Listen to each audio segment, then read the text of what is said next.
내 마음을 알아야 세상 속에서 나답게 설 수 있습니다. 나와 세상을 잇는 마음의 이야기.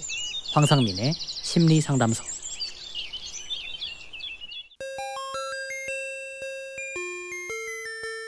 대한민국의 학교 현장은 지금 심각한 위기를 겪고 있습니다. 학습 부진, 과잉행동, 주의력 부족 등으로 어려움을 호소하는 아이들에게 일상적으로 정신과 진단명, 우울증, ADHD, 학습장애를 붙이고 약물로 통제하는 관행이 만연해 있습니다. 이 방식은 마치 아이들의 마음을 고장난 기계처럼 취급하며 마음의 본질을 전혀 고려하지 않고 약물로만 정상을 억압하려는 데 집중합니다. 언론은 개인의 마음의 아픔과 진짜 고통의 원인을 깊이 있게 탐구하지 않고 단지 정신병이라는 병리적 진단으로 모든 문제를 덮어버립니다. 그러나 우리는 지금 질문해야 됩니다. 초등학교 지연이는 ADHD를 진단받고 약물 치료를 권유받았지만 사실은 단지 남다른 창의성과 호기심이 넘치라는 이유로 병이란 낙인이 찍혔습니다. 학교 교사는 정상적인 생활을 위해 아이를 약물로 억압하는 방법을 권유하며 결국 약물을 거부한 부모에게 문제가 있다는 낙인을 찍었습니다. 이것이 지금 우리 교육 현장의 현실입니다. 정말 이대로 괜찮은 걸까요? 이제는 선언해야 됩니다. 더 이상 우리 아이들을 약물에 맡기고 마음을 잃어버리게 만드는 잘못된 관행을 멈춰야 합니다. 마음의 아픔은 정신병이라는 병리적 문제가 아닙니다. 그거는 개개인의 삶 속에서 자기 존재와 정체성을 찾지 못할 때 나타나는 자연스러운 삶의 신호입니다. WPI 심리상담에서는 마음의 아픔을 신경계나 뇌의 문제로 한원하지 않습니다. 마음의 아픔을 느끼는 개인이 자신의 마음을 인식하고 자기 삶에 대한 믿음을 확인하여 스스로의 정체성을 찾아갈 수 있도록 도와줍니다. 동정예방 WPI 심리상담 코칭 센터에서 여러분들에게 이야기하고 싶은 메시지입니다. 정신과 약물 복용 학생과 학부모를 WPI 학생상담사는 어떻게 대해야 되나요?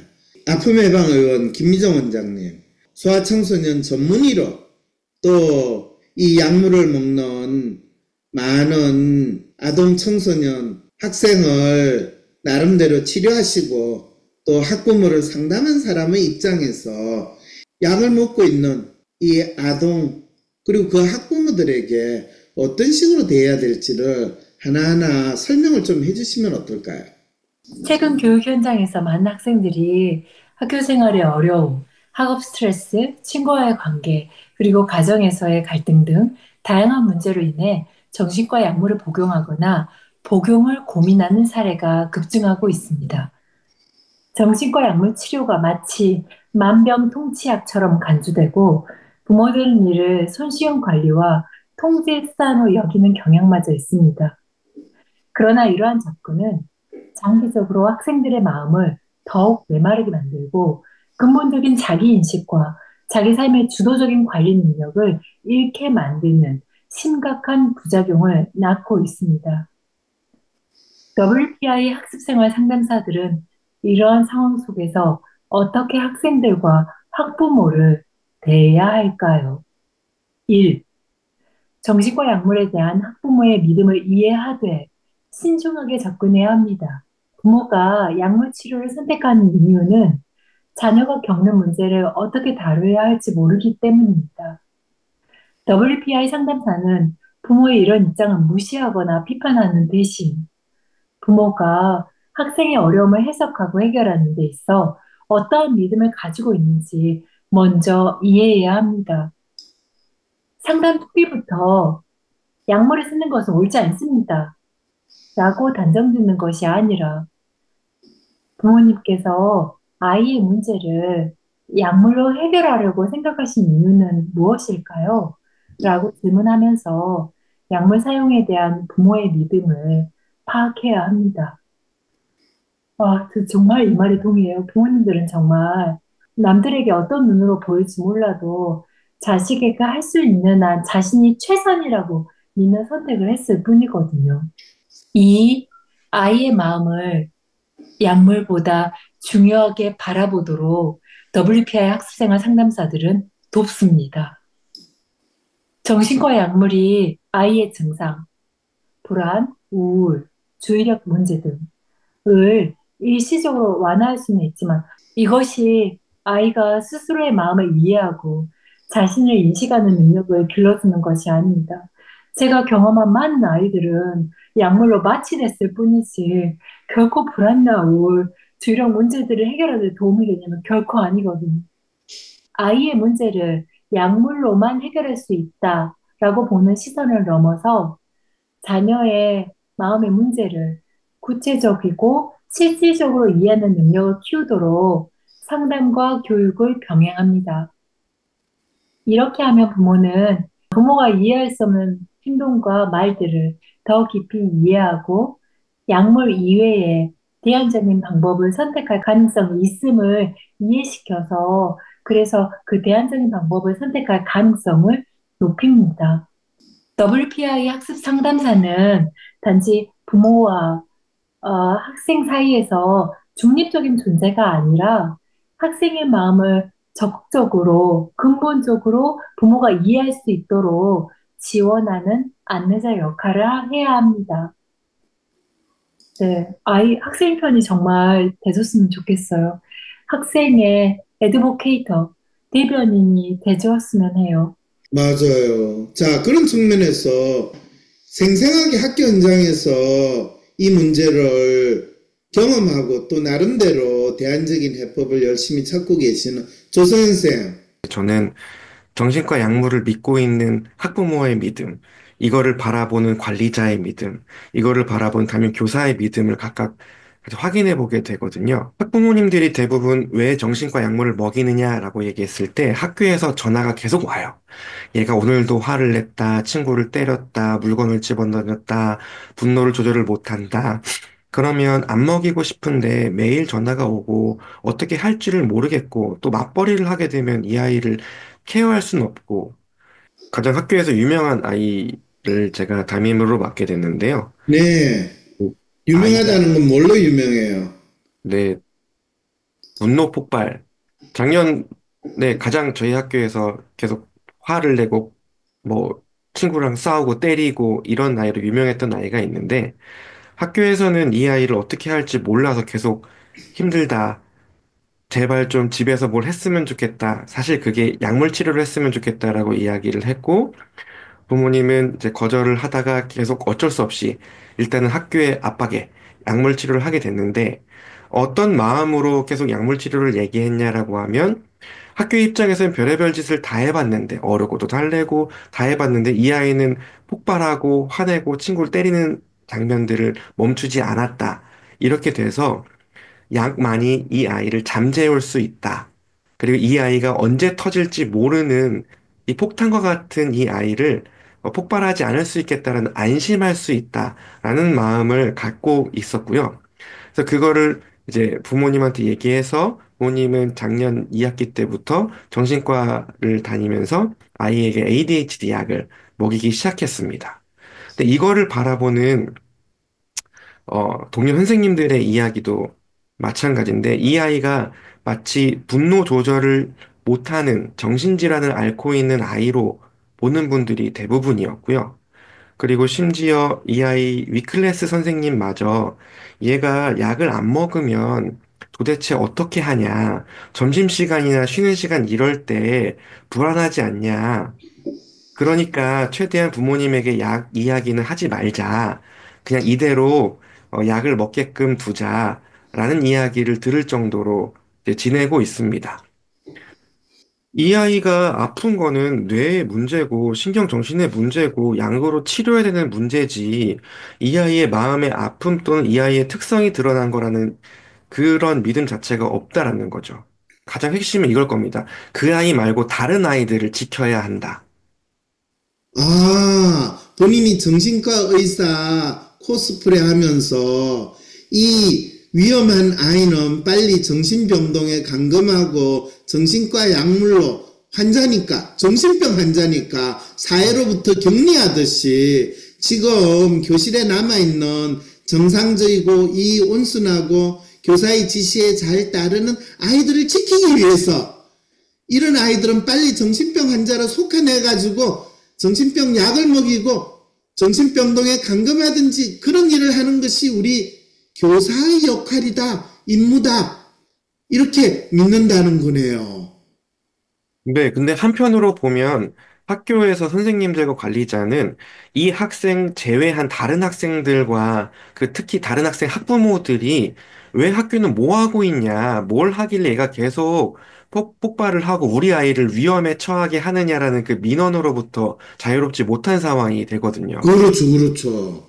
그랬을 그런, 때 그 자유롭지 못한 데서 오는 압력을 해결하기 위해서는 문제에 소지가 있다고 믿어지는 아이들을 빨리 낙인 찍혀가지고 그것도 정신병 환자로 낙인 찍혀가지고 학교 환경에서 거의 죽은 듯이 조용히 지내거나 아니면 바로 정신병 환자로 만들어가지고 학교 교육 환경에서 배제시키거나 특수반으로 보내는 것이 해법이다. 이게 지금 학교 현장에서 정해진 올바른 교사가 수행해야 될 역할과 정체성으로 정해졌다는 말이네요. 네, 맞습니다. 이 아이가 오, 나쁜 아이보다 아픈 아이라고 믿으면 그러게요. 학부모 잘못도 아니고 교사 잘못도 아니고 그러게요.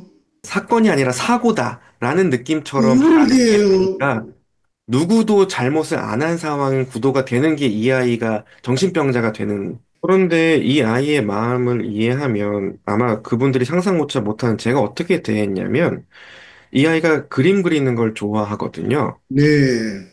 그런데 더 그림 그려보라고 제가 그림을 골라줬는데 그건 기가 막히게 안 그려요. 그건 전혀 흥미를 일으키지 못하는 그림이고, 제가 보기에는 솔직히 좀 이상한 그림도 걔가 꼭 그리고 싶다고 하면 그걸 그리는데요. 어제는 무슨 일이 있었냐면, 그저께 제가 프린트로 뽑아준 그림을 어제 집에서 그린 거예요. 음, 근데 그거를 못 가져왔어요. 깜빡 잊고. 음, 그다음부터 이 똥마려운 강아지 마냥 선생님, 엄마한테 전화해 주시면 안 돼요? 엄마가 이 그림 갖고 오게 해주시면 안 돼요? 라고 계속 쪼는 거예요. 음. 근데 제가 그 마음을 잠깐 읽지 못하고, 네, 이 안타까워요, 아이가 안타까워요. 1교시, 2교시, 3교시 지나면서 점점 삐뚤어져 가는 것을 제가 3교시쯤 되니까 아이가 종이를 구기고 바닥에 집어 던지고 엎드리고 다 어려워요, 어려워요, 다 어려워요 이렇게 이야기를 하는 거예요. 그래서 이 패턴이 이 아이가 작년까지 계속 폭발하기 직전의 패턴이 아니었을까? 그러면 너 왜 수업 시간 때 집중 안 하니? 문제 안 푸니? 선생님 말 안 듣니? 왜 그렇죠, 그렇죠. 못된 행동을 하니? 라고 했을 때, 와! 나 몰라요! 이렇게 하는 패턴이 있을 것 같아서, 맞아요. 너 되게 지금 많이 평소보다 힘들어 보인다. 4교시가 영어 시간인데, 쉬는 게 음, 낫지 않겠니? 라고 얘기 갑자기 눈이 동그래서 저를 쳐다보는 거예요. 네, 그래서 우리 같이 한번 선생님이랑 이야기를 하러 가볼까? 그랬더니 갑자기 표정이 음, 싹 바뀌는 상태에서 저랑 같이 영어 선생님한테 갔어요.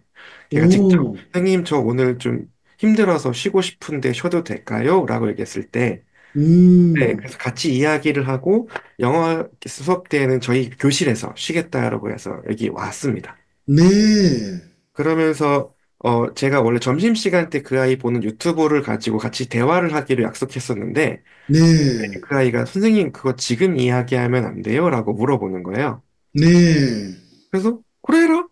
그래서 저희 학급에 있는 태블릿 PC가 있어서 그거를 이제 검색해보고 그 아이가 좋아하는 게임 이야기를 같이 나누게 됐습니다. 그래서 네, 그 형이 엄마 몰래 사준 게임이고, 그 자기가 어떤 게 좋고, 이거 재밌고, 자기가 지난번에 그렸던 그림이 이 캐릭터라면서 이야기를 하고 나서 갑자기 너무 해맑아진 다음에 이전에는 다른 친구들 고려도 안 하고 막 기분 나쁜 거 막 틱틱 소리 내고 이랬던 애가 친구들을 위해서 저희가 급식 교식을 하는데 급식차를 끌고 와가지고 미리 하나씩 하나씩 준비를 하는 거예요. 선생님, 제가 이거 준비했던 이야기를 친구들한테 이야기해 주시면 안 돼요? 라고 저한테 요청을 하더라고요. 그래, 어려운 것도 아니고, 그럼! 이래가지고, 얘들아, 이 아이가 지금 많이 힘들어서 쉬고 있었는데 좀 나아지자마자 너희들을 위해 급식차를 이렇게 준비를 했어. 대단하지 않니? 그랬더니 애들이 우와, 야 고마워 이러니까 애가 표정이 막 밝아지면서 그 다음부터 점심 내내 그림을 그렸어요. 뭐냐면 이 그림을 음, 그려서 친구들한테 자랑을 하리라. 점점점 친구들이 그 아이 그림에 반응도 하고 이 아이는 자기 그림을 더 자랑하고 표현하고 이런 상황이 생기면서 이 아이가 평소에 때리는 것뿐만 아니라 그냥 화를 내는 게 거의 없어지다시피 했거든요. 아니, 하루 사이에 일어난 일이에요, 박사님. 진짜? 1, 2, 3교시 때는 삐뚤어져서 다 지금 나 건드리면 다 폭발해버릴게요. 이 모드였다가 이 아이가 어떤 마음을 가지고 있는지 읽고 전 그냥 있는 그대로 이 마음 표현하고 싶어요를 있는 그대로 표현하게 도와준 순간부터 마치 아까 전에는 삐뚤어진 망아지 모드였다면 점심시간 내내 저를 졸졸 쫓아다녔거든요. 폭탄 제거를 넘어서서 이 아이가 어, 모든 활동을 하기 시작했어요. 모든 활동을요? 이 전까지는 사실 이 아이가 이제 사정으로 같은 반이 되면 안 되는 아이들이 많거든요. 이게 학폭에 걸리면 분리가 돼야 돼요. 그래서 마치 상상해보면 지금 현재 같은 반이 된 아이들과 학부모들은 폭탄과 1년 동안 어떻게 지내지라고 불안에 떨었을 것 같거든요. 다른 친구들 같은 경우에는 본인이 상상 속에 믿었던 그 아이가 아니라, 얘는 나랑 대화를 하고 심지어 내가 하는 부탁도 들어주는 아이인데, 이런 하나씩 하나씩 믿음들을 만들어 나가겠다라는 생각이 들었던 거죠. 그렇군요. 그렇군요. 현재 교육 현장에서는 학생들이 학교 생활에 어려움을 겪을 때 자주 ADHD, 우울증, 불안장애와 같은 정신과적 진단을 받고 약물을 복용하도록 권유받고 있습니다. 이러한 약물 복용은 학부모와 교사들에게 편리한 관리 수단으로 인식되면서 오히려 학생과 실제 마음과 자아 인식 능력을 더욱 위축시키는 상황을 초래하고 있습니다. WP의 학습 생활 상담사는 이런 현실 속에서 어떻게 학생과 학부모를 대하고 소통해야 하는지 실제 사례와 구체적인 대화 예시를 통해 안내하겠습니다. 다른 분들은 폭탄이라고 믿고 있었고, 있지도 않은 뇌관을 제거하는 것처럼 오해받는 상황인데요. 첫 번째 상담사의 기본 태도. WPA 상담사는 약물 복용 여부를 비난하거나 강제로 중단을 권유하지 않습니다. 제가 처음에 약물에 대해서 알고 덜 먹이는 교사와 학부모의 마음을 읽지 못했을 때, 왜 이 마약과 같은 것을 먹이시나요? 라고 하는 믿음으로 접근할 때가 있었거든요. 근데 이럴 때 그분의 불안감을 더 자극하게 되는 상황들이 벌어지더라고요. 그러게요. 그래서, 아니, 그럼 약을 안 먹이면 어떻게 하라는 거냐. 학교에서 계속 전화 올 거고, 이 아이는 폭발을 할 거고, 내가 학부모인데, 우리 아이 때문에 피해받은 아이, 맞은 아이를, 그 학부모를 어떻게 대하라고 하는 거냐. 이런 거에 대해서, 제가 오히려 공격을 하게 되는 상황들이 이제 벌어졌거든요. 네. 그때 절대로 먹어라, 먹지 말라라고 이야기하기보다 어떤 마음으로 어떤 상황에서 이게 먹게 되었는지를 하나하나 알아보게 되는 그런 대화를 더 해보게 됐습니다. 그렇죠. 그렇죠. 상담사의 경우는 약을 네가 먹고 나서 생활이 어떻게 달라진 것 같니? 학생, 글쎄요, 솔직히 잘 모르겠어요. 진짜 모른다고 얘기를 해요. 약을 먹을 때는 어떤 변화가 있니? 어떤 차이가 있니? 라고 계속 물어보게 되면 그렇죠. 화를 덜 나는데 다른 감정도 다 잘 안 느껴져요라고 정확하게 이렇게 이야기를 오, 합니다. 훌륭한 애네요. 애는 벌써 그 약을 먹음으로써 자신의 감정이 무디되고 본인이 좀비와 같은 상태로 지낸다는 거 벌써 알고 있다는 이야기네요. 기운이 없다. 다른 것도 잘 안 느껴진다. 뭘 하고 싶은 게 없다. 짜증이 난다. 이렇게 이야기를 하거든요. 약을 먹었을 때는 그 느낌이 들다가 갑자기 내가 화가 나거나 참을 수 없어진다라는 이야기도 해요.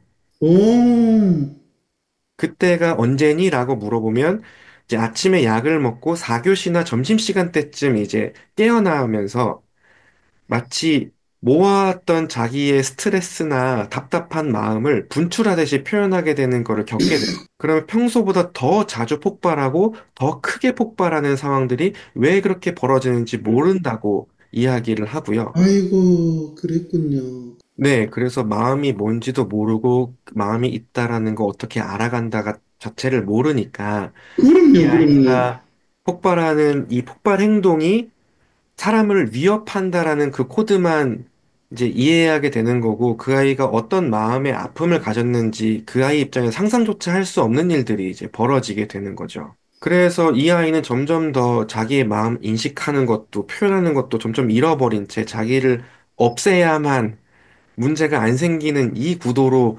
빠르게 접어들게 되는 거고, 그걸 모두가 다 잘 됐다, 좋아졌다라고 믿는 상황에서 이 아이는 거부할 수 없는 상황으로 계속 벌어지게 되는 거고요. 그러면 놀랍게도 교육 현장에서 이 아이는 자기 자신을 부정하고 자기 자신을 없애는 것이 자기가 이 환경에서 연명하면서 사는 유일한 방법이라는 것을 배우게 되면 이 아이는 어떤 존재로 성장 발전하게 될까요?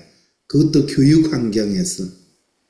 이대로 지내게 되면 약물 중독에 자기에 대한 인식이 거의 안 되고 자기에 대한 믿음도 없는 살아있지만 죽지 못해 살아가는 좀비처럼 살아가게 되는 거를 많이 보게 되거든요. 그렇죠. 그리고 그 좀비를 적절하게 아직 좀비가 되지 않은 학생들로부터 격리시키고 배척하는 것이 교사로서, 교육자로서의 역할과 정체성을 잘한다라고 믿는 이 대한민국 교육 현장은 어떻게 되는 거죠? 본인들 입장에서는 모두를 위해 좋은 선택을 했다고 믿지만 사실은 이런 아이들이 점점점 자기의 마음을 잃어가는 체계적인 양산 공장처럼 되는 상황이 벌어지죠. 예, 초등학교 5학년 담임 교사로 그러면서도 WPI 학생 상담사로 자신의 역할과 정체성을 나름대로 확인하는 조성현 선생님의 경험이자 현재 일어나고 있는 생생한 이야기입니다. 처음에는 아이들이 이렇게 보통 이렇게 해라 하지 말아라고 이야기를 반복했음에도 불구하고 안 바뀌는 아이들이 있잖아요. 네, 이 아이들을 보통 금쪽이라고 불리우거나 어떤 경우에는 선생님이 얘는 인성이 글렀다. 잘 안 바뀔 아이다. 이런 식의 이야기를 하기도 하거든요. 네, 근데 그 아이들의 마음을 이해할 수 있게 되려면 사실은 그 아이를 바라보는 선생님이나 학부모님이나 자기의 마음을 인식하지 않으면 아이의 마음을 이해하는 것은 일어나지 않는다라는 거를 꼭 나누고 싶었습니다. 왜냐하면 제가 WPI를 공부하면서 제 마음은 어떻지라고 질문을 해가면서 더욱 분명히 아이들 마음을 자연스럽게 더 이해하게 되는 경험들을 하게 되거든요.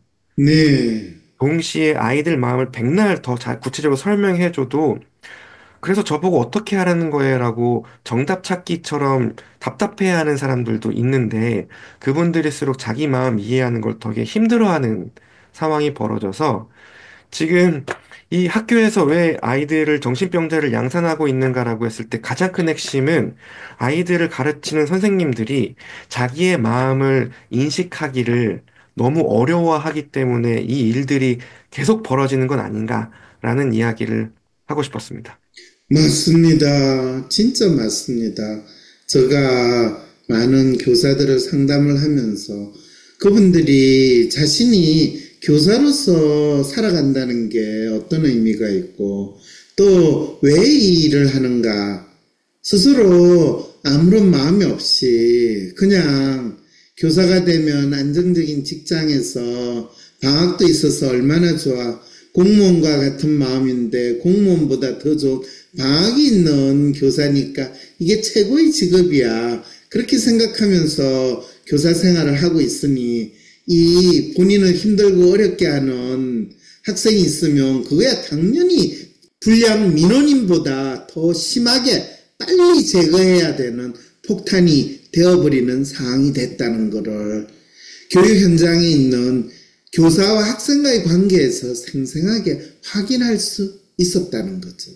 진짜 필요한 거는 학교 현장에서 교사가 자신의 마음을 인식하고 아이들 마음을 이해하는 거를 계속 눈으로 보고 전혀 다른 코드로 접근을 했는데 왜 이런 일들이 더 애들이 생기 있어지고 문제가 있던 폭탄이 갑자기 순한 양이 되고 귀여운 강아지처럼 변했는지를 보지 않으면 사실 봐도 힘든데 그걸 계속 보지 않으면 믿기 되게 힘들 것 같습니다.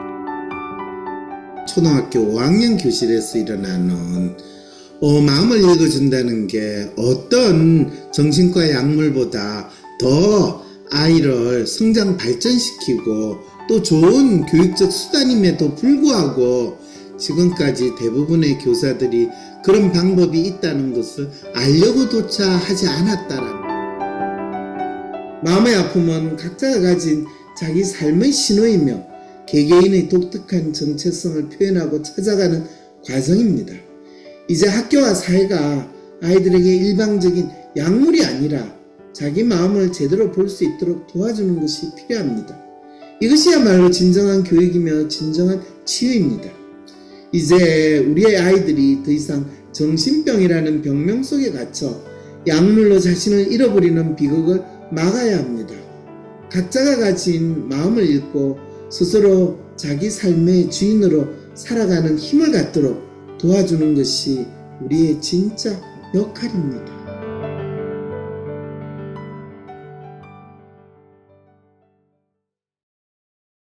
대한민국 대표 심리상담가 황상민.